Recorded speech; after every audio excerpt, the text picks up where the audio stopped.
This is a story of my ancestral legacy. It is well known that my family has always dutifully served in Badgeport's militia. My entire family has honored this tradition, and I also served when I was called upon. But I now seek the thrill of combat through a different means. A means that includes adventure, notoriety, and of course, gold. My adventuring career started, oddly enough, with a contest. The Contest of Champions. Me and my comrades victoriously completed this contest and were well rewarded. But those material rewards soon were spent in taverns and shops all over Badgeport. Luckily for me and my companions, Ice Queen Milena summoned us for a mission of utmost importance to all within our lands. Me and my little companion Rorik the Shore-footed were accompanied by a strange fellow named 11.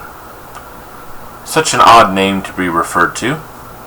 And anyhow, we traveled to our destination, which was to find what had happened to the jade flame spouts and to eliminate any enemies trying to use such power.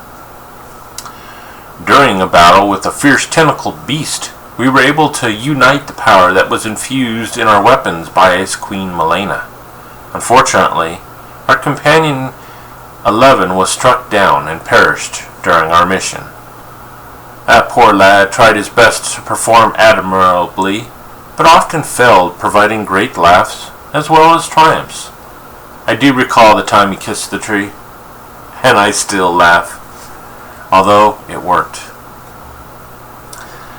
Then there's the tale of our family sword, the Richter sword as it's referred to, which is the story that has been passed on by many in my family tree.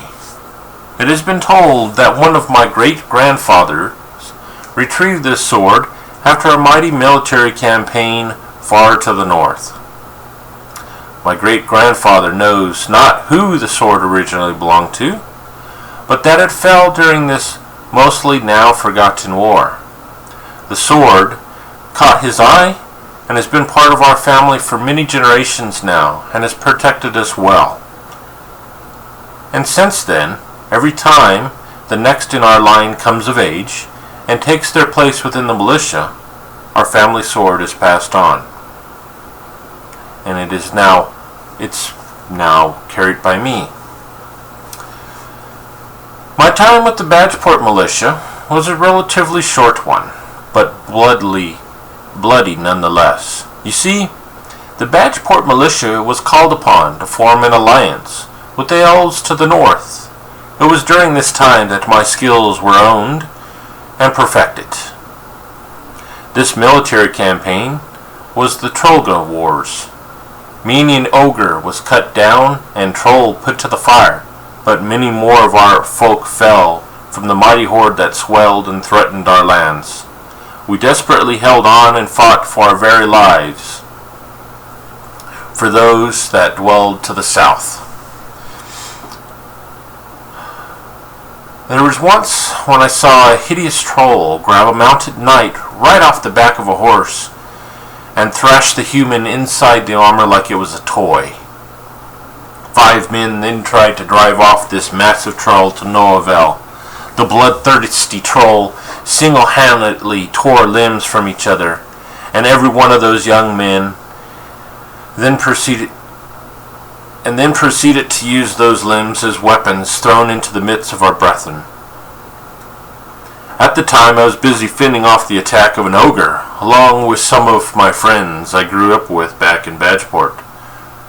The ogre seemed to sense my eagerness to try and come to the aid of those men battling the troll, and pressed his attack on me. That is where I received my first battle scar, when he drove a huge tree limb into my left leg, almost shattering it.